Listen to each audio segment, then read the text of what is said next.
মানে সরকারের যদি বৈধতা না থাকে তাহলে নাহিদ ইসলামের এমপি হওয়ার বৈধতাও থাকবে না। নাহিদ ইসলাম কি প্রস্তুত সংসদ সদস্য পদ ছেড়ে দিতে, আবার সাধারণ মানুষের কাতারে ফিরে যেতে?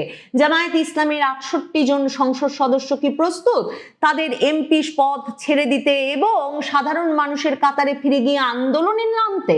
মানে এই বিষয়গুলো এখনো নিশ্চিত না হয় কি কৌশলে আগামীতে এগোবেন বুঝতে পারছেন না যেমন জামায়াতে ইসলামী বা জাতীয় নাগরিক পার্টির নেতৃবৃন্দ, তেমনি বুঝতে পারছেন না সুশীল সমাজের ওই সংস্কারবাদী অংশ যারা কিনা এখন তারেক রহমান এই সংস্কার নাটক চিরতরে আপাতত বন্ধ করে দেওয়ায় একরকমের হতভম্ব হয়ে পড়েছেন।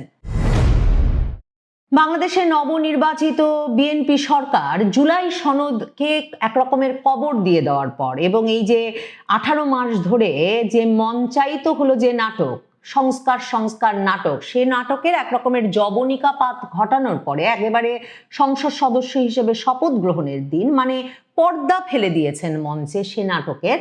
এমনটা ঘটানোর পর একই সঙ্গে ব্যাপক হতাশা দেখা দিয়েছে যেমন জাতীয় নাগরিক পার্টির মধ্যে, জামায়াতে ইসলামীর নেতৃবৃন্দের মধ্যে, তেমনি সুশীল সমাজের একটি অংশের মধ্যে, যারা মোটামুটি জবরদস্তি করে সংবিধান সংস্কারের এই পুরো বিষয়টি আলী রিয়াজের দরবারে ব্যবস্থাপনা করছিলেন, মঞ্চায়ন করছিলেন এবং সংসদের বাইরে কোনো রকম ম্যান্ডেট ছাড়া, জনগণের ম্যান্ডেট ছাড়া তারা সংস্কার নাটক পরিচালনা করতে পারেন এমন একটা দায়িত্ব গ্রহণ করে তারা ইচ্ছা মতো সংবিধানটা রচনা করার দায়িত্ব নিয়ে নিয়েছিলেন। নাহিদ ইসলামরা এখন তাই যখন নির্বাচনের বিভিন্ন খুঁত নিয়ে সংবাদ সম্মেলন করছেন এবং বলছেন যে সংবিধান সংস্কার পরিষদ শপথ না নিলে বিএনপি তাহলে সংসদের আর কোনো অর্থই থাকে না এবং হুঁশিয়ারি উচ্চারণ করছেন যে বিএনপিকে সংবিধান সংস্কার পরিষদের সদস্য হিসেবে শপথ নিতেই হবে, তখন আবার সুশাসনের জন্য নাগরিক এই সংস্থার এই দোকানের প্রধান বদিউল আলম মজুমদার, যিনি কিনা আলী রিয়াজের দরবারে আলী রিয়াজের ডান হাত হিসেবে কাজ করছিলেন, সেই সংস্কারবাদী ব্যক্তি যারা কিনা সেই 90 দশকের শেষ থেকে বাংলাদেশের রাজনীতিবিদদের একদিন শায়েস্তা করে ছাড়বেন, বাংলাদেশের প্রধান দুই দল আওয়ামী লীগ বিএনপিকে মাইনাস করবেন, তাদের নিজেদের ইচ্ছা মতো সংবিধান লিখবেন, রাষ্ট্র ব্যবস্থা কায়েম করবেন এবং তারপর তাদের সাজানো গোছানো মতামত অনুযায়ী বাংলাদেশের রাজনীতি চলবে, রাষ্ট্রটা চলবে, সেই স্বপ্নে বিভোর হয়ে আছেন, যে স্বপ্নে তারা একবার 1-11 ঘটিয়েছেন, সেই বদিউল আলম মজুমদারও এসে গলা মিলিয়েছেন জাতীয় নাগরিক পার্টির নেতৃবৃন্দের সঙ্গে এবং তারা এক সুরে বলছেন নির্বাচন ঠিকমতো হয়নি, নির্বাচনে অনেক প্রশ্নবিদ্ধ ঘটনা ঘটে গেছে এবং নির্বাচন কমিশন তাদের দায়িত্ব পালন করেনি এবং নির্বাচন কমিশন চাইলে এখনো আবারও পুনর্নির্বাচন দিতে পারে। দেখেন, বদিউল আলম মজুমদার সুজন সম্পাদক, তিনি যে সংবাদ সম্মেলন করেছেন সেটা খুব গুরুত্বের সঙ্গে খুব স্বাভাবিকভাবেই প্রথম আলো এবং ডেইলি স্টার ছেপেছে, তাদের সুশীল সমাজের গুরুত্বপূর্ণ যে ভাগিদার অংশীদার তারা। তো প্রথম আলো সেখানে লিখছে যে বদিউল আলম মজুমদার বলেছেন, ত্রয়োদশ জাতীয় সংসদ নির্বাচনে অযোগ্য প্রার্থীও প্রতিদ্বন্দ্বিতা করার সুযোগ পেয়েছেন বলে অভিযোগ উঠেছে, তা সত্ত্বেও নির্বাচন কমিশন তদন্ত করেনি, তারা তড়িঘড়ি করে গভীর রাতে গেজেট প্রকাশ করে দিয়েছে, গেজেট প্রকাশ করে তারা হাত মুছে নিয়েছে, তাদের আর যেন কোনো কিছু করার নেই, নির্বাচনী ফলাফলের সমীকরণই বদলে যায় যদি যারা নির্বাচনে অযোগ্য তারা যদি নির্বাচনে অংশগ্রহণ করেন। কি গুরুত্বপূর্ণ ইন্টারেস্টিং ব্যাপার দেখেন, এই বদিউল আলম মজুমদাররা নির্বাচনটা হয়ে যাওয়ার আগে অযোগ্য প্রার্থীদেরকে নির্বাচন কমিশন নির্বাচন করার সুযোগ দিয়ে দিচ্ছে, এ ব্যাপারে আপত্তি করার বা গলার আওয়াজ ওঠানোর কোনো প্রয়োজন বোধ করেন নাই, কারণ তখনও তারা ভাবছিলেন যে নির্বাচনটা যে কোনোভাবে হয়ে গেলেও এবং নির্বাচনে সংখ্যাগরিষ্ঠ দল হিসেবে বিএনপি জয়লাভ করলেও বিএনপি সংবিধান সংস্কার পরিষদের সদস্য হিসেবে শপথ নেবে এবং এরপর এই সংসদটা মাসের পর মাস একরকম তাদের কথা মতো চলবে এবং তাদের কথা মতো চলে সংবিধান পুনর্লিখন হবে, সংবিধান সংস্কার হবে, এসব সমস্যায় 180 কার্যদিবস কিংবা 240 কার্যদিবস পর্যন্ত কেটে যাবে, যেমন স্বপ্ন দেখে রেখেছিলেন আলী রিয়াজ। এভাবে তারাই আসলে দেশটা পরিচালনা করবেন। কাজেই বিএনপি জিতলো না অন্য কোনো দল জিতলো তাতে কিছু আসে যায় না, নির্বাচনটা হয়ে যাক। এখন যখন নির্বাচন হয়ে গেছে এবং নির্বাচনে সংখ্যাগরিষ্ঠ দল বিএনপি একদম এমপি হিসেবে শপথ গ্রহণের দিনে এসেই বিড়াল মেরেছে, তারা কোনোভাবেই সংবিধান সংস্কার পরিষদের সদস্য হিসেবে শপথ নিতে রাজি হয় নাই। তারা প্রশ্ন তুলেছে গণভোট সংবিধানে নাই, তারা প্রশ্ন তুলেছে সংবিধান সংস্কার পরিষদ সংবিধানে নাই, সংবিধান সংস্কার পরিষদের শপথ সংবিধানে নাই। কাজেই বিএনপি চেয়ারম্যান তারেক রহমানের নির্দেশনায় বিএনপির স্থায়ী কমিটির সদস্য সালাউদ্দিন আহমেদ, যে কথা তিনি এর আগেও অনেকবার আলী রিয়াজের দরবারেও বলেছেন, এবার তিনি সোজাসাপটা সংবাদ মাধ্যমের সামনে বলেছেন বিএনপি সংবিধানের বাইরে কিছু করতে রাজি না, বিএনপি এসব সংবিধান সংস্কার পরিষদের শপথ টপথ নেবে না।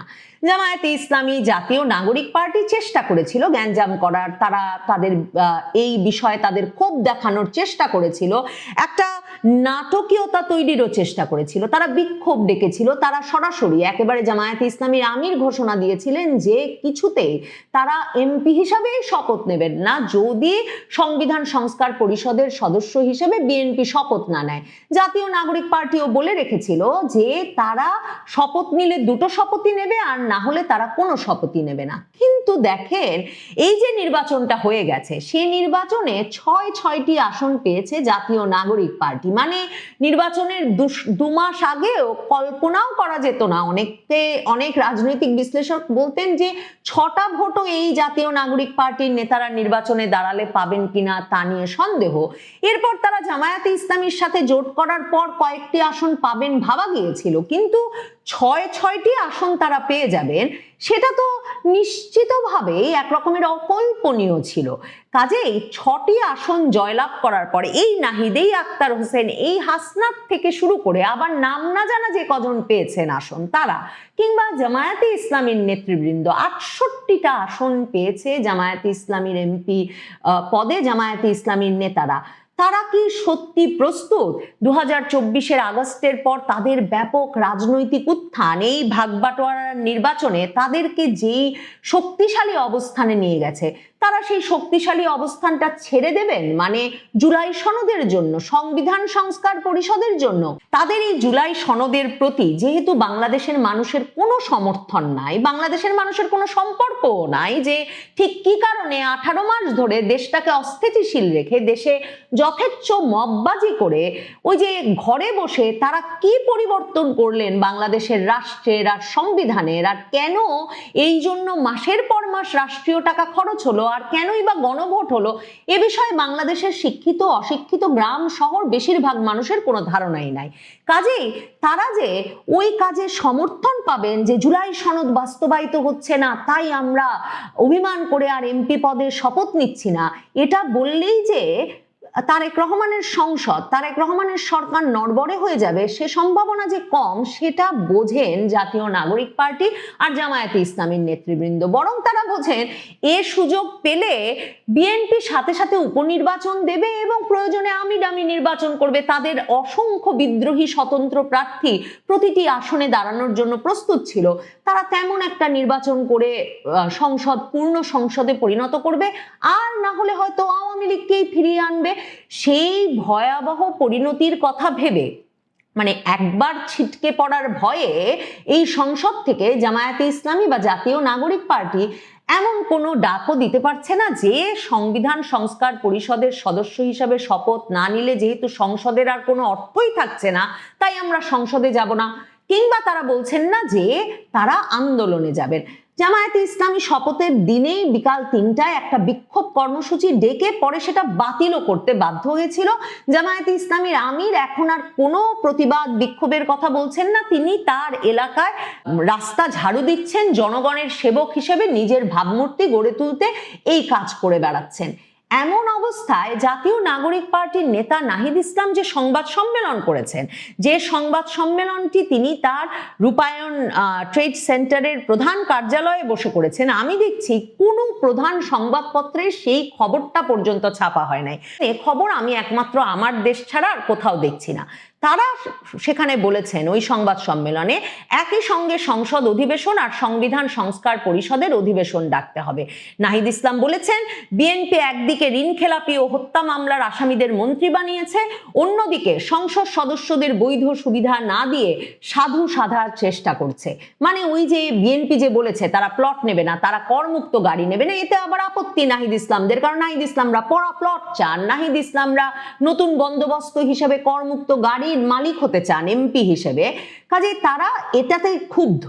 অন্যদিকে তারা বলছেন বিএনপি ঋণখেলাপি হত্যা মামলার আসামিদের মন্ত্রী বানিয়েছে। তো তাদের কাছে যদি এ বিষয়ে যথাযথ প্রমাণ ছিল তারা নির্বাচনটা হয়ে যেতে দিল কেন? নির্বাচন হওয়ার আগে তারা এই বিষয়ে যথাযথ অভিযোগ তারা বা সুশাসনের জন্য নাগরিকের বদিউল আলম মজুমদার কোনো পক্ষ থেকে তুললো না কেন? কারণ তারা তো একটা ভাগাভাগি নির্বাচনের জন্য প্রস্তুত হচ্ছিল।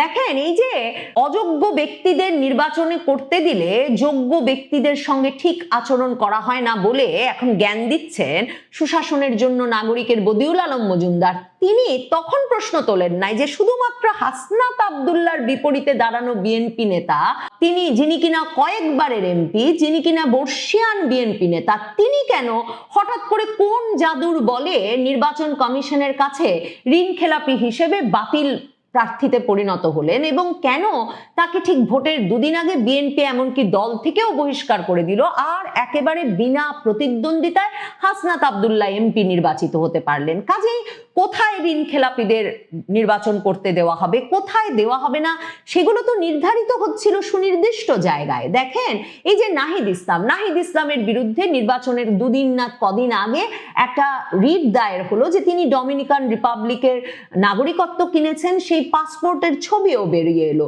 তার কি ফয়সালা হলো সেসব কিছুই কিন্তু ঠিক হয় নাই, কিন্তু জাতীয় নাগরিক পার্টির নেতারা এ বিষয়েও আর মুখ খুললেন না। দেখেন, নাহিদ ইসলাম বলছেন যে নানা কারণে তাদের স্বপ্নভঙ্গ হয়েছে, নির্বাচন প্রশ্নবিদ্ধ হয়েছে, আমরা সামনের দিকে এগুতে গণতন্ত্রের স্বার্থে, দেশের স্থিতিশীলতার স্বার্থে নির্বাচনের ফলাফল মেনে নিয়েছি, বাংলাদেশের জাতীয় সংসদকে এবং সংবিধান সংস্কার পরিষদকে কার্যকর করতে আমরা শপথ গ্রহণ করেছি। কেন?